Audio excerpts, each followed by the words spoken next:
नमस्कार दोस्तों, मैं हूं नीरज राय और स्वागत है आपका फार्माहर्ट्स में। दोस्तों, हम लोग दवाओं के बारे में जान रहे हैं, उसमें लगे हुए सफिक्स के द्वारा कैसे हम पहचान सकते हैं कि कौन सी ड्रग किस काम में आती है और कौन सी कैटेगरी की है।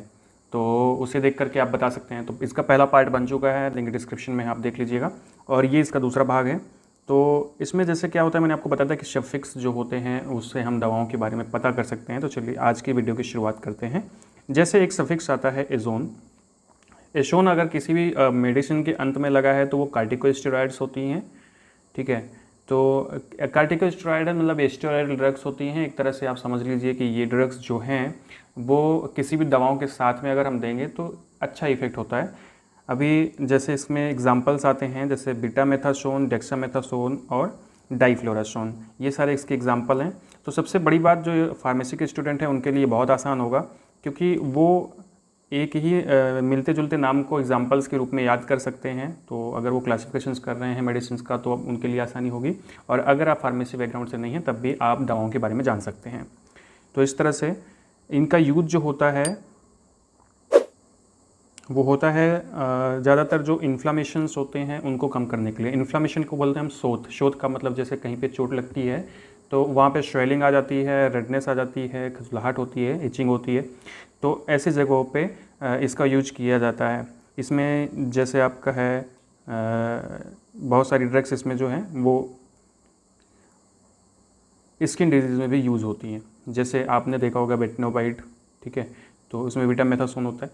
तो वो सारी ड्रग्स जो होती हैं स्किन डिजीज़ में यूज़ की जाती हैं, दांत खाज खुजली में भी यूज़ की जाती हैं। एक तरह से वो भी इन्फ्लामेशन होता है, तो इन्फ्लामेशन में ज़्यादातर ये दवाएं यूज़ की जाती हैं। इसका इंजेक्शन भी आता है। तो ये सभी स्टेरॉइडल ड्रग्स होती हैं। नेक्स्ट जो है, आप अगर देखिएगा डिपीन किसी भी शब्द के अंत में लगा है।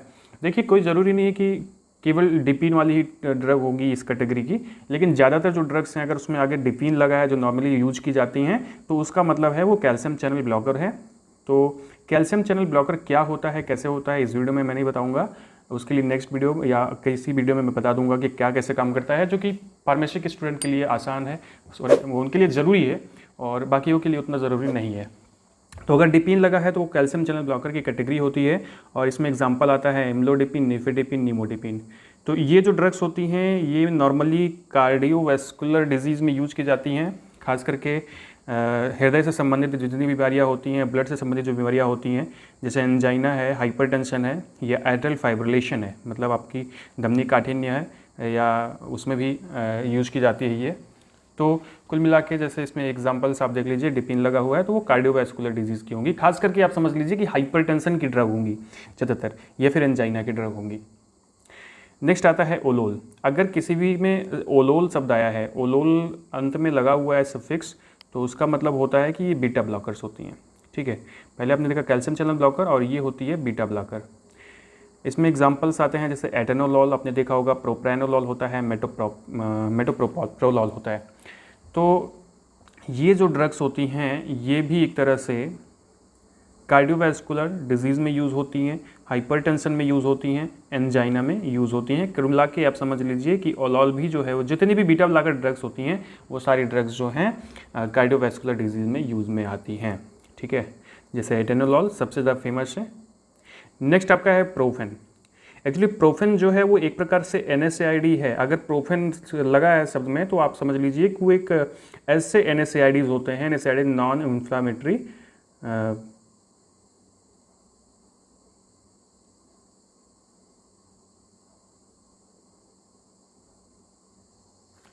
तो NSAID का मतलब होता है non steroidal anti inflammatory drugs. ठीक है, मतलब ऐसी ड्रग्स जो कि नॉन स्टेरॉइडल है, और एक तरह से इसमें अगर प्रोफेन है तो प्रोफेन अगर लगा हुआ है तो NSAID की कैटेगरी होती है प्रोपियानिक एसिड डेरिवेटिव। तो उस कैटेगरी की ये ड्रग होती है। और एग्जांपल्स में आता है जैसे कि आपको नहीं देखा होगा आइबुप्रोफेन, ज़्यादातर यूज किया जाता है, फेनोप्रोफेन और कीटोप्रोफेन। तो ये सारी ड्रग्स जो हैं अगर प्रोफेन लगा हुआ है तो ये NSAIDs हैं, और वो कौन सी NSAIDs हैं, ये हैं आपकी प्रोपियोनिक एसिड डेरिवेटिव।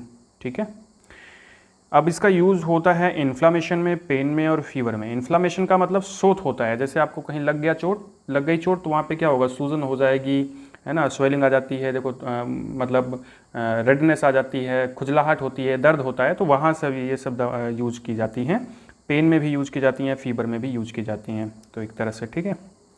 नेक्स्ट आती है फेनेक। अगर फेनेक किसी भी शब्द के अंत में आया, किसी भी मेडिसिन के अंत में आया, तो वो भी NSAID है, वो भी non steroidal anti inflammatory drug है, लेकिन उसकी कैटेगरी थोड़ी सी अलग हो जाती है। एराइल एसिटिक एसिड डेरिवेटिव्स होते हैं। कुल मिला के ये कैटेगरी होती है ड्रग की। अगर जो फार्मेसी वाले हैं उनके लिए ये ज़रूरी है समझना, बाकी आपके लिए अगर आप फार्मेसी से नहीं है तो ये कोई बहुत ज़्यादा ज़रूरी नहीं है। तो ये NSAID है, और ये भी अगर फेनेक लगा हुआ है तो इसका काम क्या होगा, पहले तो आप एग्जाम्पल देखिए। एसिक्लोफेनेक आपने सुना होगा, डाइक्लोफेनेक और नेफाफेनेक, ये इसके एग्जाम्पल हैं, और ये बहुत तेज़ दर्द जब होता है आपको तब यूज़ में आती हैं, ठीक है। जब ये कुल मिला के ये जो है पेन में यूज़ की जाती हैं। जो डाइक्लोफेनेक या नेफाफेनेक, ये सारी ड्रग्स होती हैं। आपने इंजेक्शन देखा होगा डाइक्लोफेनेक का, तो वो सीवियर पेन में दिया जाता है। फिर आता है इरामिन। इरामिन अगर लिखा गया है तो इरामिन से आप याद रखना कि वो एंटीहिस्टामिन ड्रग है। एंटीहिस्टामिन ड्रग कहने का मतलब ये एक तरह से इसे हम बोलते हैं ऑटोकॉइड्स, ठीक है। तो ये ऑटोकॉइड्स होती हैं, और इसके एग्जांपल्स देखिए तो इसके एग्जांपल्स आप क्या आते हैं, जैसे फेनेरामिन, क्लोरफेनेरामिन। तो फेनेरामिन जो है इसके इंजेक्शंस आते हैं फेनेरामिन मैलिएट करके, और ये ज़्यादातर एलर्जिक रिएक्शंस में यूज़ की जाती हैं, और कभी कभी ये सेडेटिव के रूप में भी यूज़ की जाती हैं। आपने एबल देखा होगा, एबल टैबलेट आती है, तो एबल टैबलेट जो है वो भी फेनेरामिन की कंपोजिशन होती है, ठीक है। तो देखो एलर्जी में दी जाती है। तो जो है फेनेरामिन जो होता है वो एंटीहिस्टामिन एजेंट होता है, मतलब एक ऑटोकॉइड होता है, और ये ज़्यादातर एलर्जी में यूज किया जाता है अगर एलर्जी की शिकायत रहती है तो, ये बात याद रखिएगा। नेक्स्ट आता है जोसिन। अगर किसी भी शब्द के अंत में, मतलब किसी भी मेडिसिन के अंत में जोसिन लगा हुआ है तो उसका मतलब समझ लीजिए कि वो अल्फा ब्लॉकर होती है। अल्फा ब्लॉकर होती है। एग्जाम्पल इसमें आता है आपका प्राजोसिन, टेराजोसिन और डॉक्साजोजिन, ठीक है। तो ये इसके एग्जाम्पल्स हैं, और ये यूज़ की जाती हैं कार्डियोवैस्कुलर डिसऑर्डर्स में, कार्डियोवैस्कुलर डिजीज़ में और हाइपरटेंशन में। कहने का मतलब जो अल्फा ब्लॉकर ड्रग हैं ये भी हाइपरटेंशन और कार्डियोवैस्कुलर में यूज की जाती हैं, ठीक है। अब इसमें एग्जांपल जो आपके मैंने बताया, आप मेडिसिन देख सकते हैं प्राजोसिन, आप यहाँ पे ये इसका फार्मूला देखिएगा तो आपको समझ में आ जाएगा। नेक्स्ट आता है प्रिल। प्रिल जो होती है ये एसी इनहिबिटर होती है, एसिटाइल कोलिन इनहिबिटर होती है, ठीक है। अब इसमें जो एग्जांपल आते हैं, इसमें एग्जांपल होते हैं रामिप्रिल, कैप्टोप्रिल और इनालाप्रिल। ये अगर लगा हुआ है तो इसका मतलब समझ लीजिए ये ड्रग भी कार्डियोवैस्कुलर डिजीज़ में यूज़ होगी, और ये भी हाइपरटेंशन में यूज़ की जाती है ज़्यादातर, और एंजाइना में भी यूज़ की जाती है। कुल मिला के जो ऐसी इनहिबिटर्स होती है मोस्टली कार्डियोवैस्कुलर डिजीज़ में यूज़ की जाती है, और भी जगहों पे यूज़ की जाती है। नेक्स्ट आता है फाइलिन। आपने बहुत देखा होगा, फाइलिन जो होती है इसकी जो कैटेगरी है वो ब्रैंकोडायलेटर होती है। अब ब्रैंकोडायलेटर का मतलब होता है कि कोई भी वेसल है, इसे हम वैसोडायलेटर भी बोल सकते हैं। वैसोडायलेटर का मतलब कोई भी वेसल है उसके डायमेंशन को बढ़ा देना, ठीक है, उसके डायमेंशन नहीं, उसके डायमीटर को बढ़ा देना एक्चुअली। तो डायमीटर को अगर बढ़ा देगा तो मतलब उसको बढ़ा रहा है, उसको फैला रहा है। तो ब्रैंकोडायलेटर क्या करता है कि ब्रोंकाई जो आपकी है, मतलब आपका जो फेफड़ा है उसकी जो ब्रोंकाई है, तो ब्रोंकाई का जो व्यास है, जो डायमीटर है, उसको बढ़ा देता है। तो अब सोचो ये कब दिया जाएगा, जब आपको सांस लेने में प्रॉब्लम होगी तो ऐसी ड्रग्स दी जाती हैं। तो इनका एग्जांपल्स देख लीजिएगा, बहुत अच्छे से पता होगा। थियोफाइलिन, थियोफाइलिन का इंजेक्शन और थियोफाइलिन का टैबलेट दोनों आता है। तो थियोफाइलिन जो होती है वो सांस फूलते समय जो है ऐसे दी जाती है, जिससे वो क्या करती है कि ब्रोंकाई को, मतलब आपकी जो फेफड़े की नली होती है उसको फुला देती है, फैला देती है। फैला देगी तो ज़्यादा हवा जाएगी अंदर, ठीक है। तो थियोफाइलिन हो गया, डाइफाइलिन हो गया, या फिर अमीनोफाइलिन हो गया, ये सब इसी कैटेगरी की ड्रग होती हैं। तो ये मेडिसिन क्या करती हैं, ब्रोंकोडायलेटर के रूप में यूज होती हैं। कहने का मतलब आपके ब्रोंकाई के डायमीटर को, व्यास को बढ़ाने के लिए यूज में आती हैं। अस्थमा और सांस की बीमारी में इसका उपयोग किया जाता है, ठीक है। तो जैसा इसमें आता है ये टैबलेट। नेक्स्ट आता है माइसिन। माइसिन जो है वो एंटीबायोटिक से संबंधित है। एंटीबायोटिक मतलब जो बैक्टीरिया या जो प्रतिजैविक जिसको हम लोग बोलते हैं, मतलब जीवों को नष्ट करने के लिए यूज में आती हैं। आपको पिछले वीडियो में मैंने दो एंटीबायोटिक के बारे में बताया था। यहाँ पे माइसिन आता है, तो माइसिन जो है वो एंटीबैक्टीरियल एंटीबायोटिक है, ठीक है। खास करके ये बैक्टीरिया को मारने के लिए यूज़ होती है, बैक्टीरिया को रोकने के लिए यूज़ होती है। तो जो ज़्यादातर बैक्टीरियल बीमारी होती हैं, जीवाणु के द्वारा बीमारी होती हैं, उनके लिए ये उपयोग में आता है। अब इसमें एग्जाम्पल है आपका एजिथ्रोमाइसिन, क्लिंडामाइसिन और एरिथ्रोमाइसिन। एजिथ्रोमाइसिन, क्लिंडामाइसिन और एरिथ्रोमाइसिन, ठीक है। ये 3 मेडिसिन्स ऐसे आप याद रखना। और भी बहुत सारी होती है, स्ट्रेप्टोमाइसिन भी होती है। तो ये मेडिसिन जो होती हैं ये यूज़ होती हैं एंटीबायोटिक की तरह, खास करके टीबी में दी जाती हैं, जैसे एजिथ्रोमाइसिन, ठीक है। और ये जीवाणुनाशक या जीवाणुरोधक के रूप में भी काम करती हैं, मैंने आपको पहले ही बताया।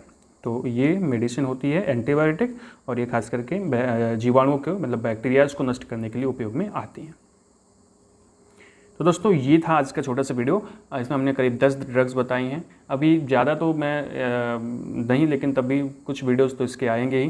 तो आपको वीडियो कैसा लगा है कमेंट में ज़रूर लिखिएगा, और अगर अच्छा लगा है तो लाइक कर दीजिएगा, चैनल को सब्सक्राइब कर दीजिएगा, शेयर कर दीजिएगा, हमें इंस्टाग्राम पे भी फॉलो करिएगा। धन्यवाद।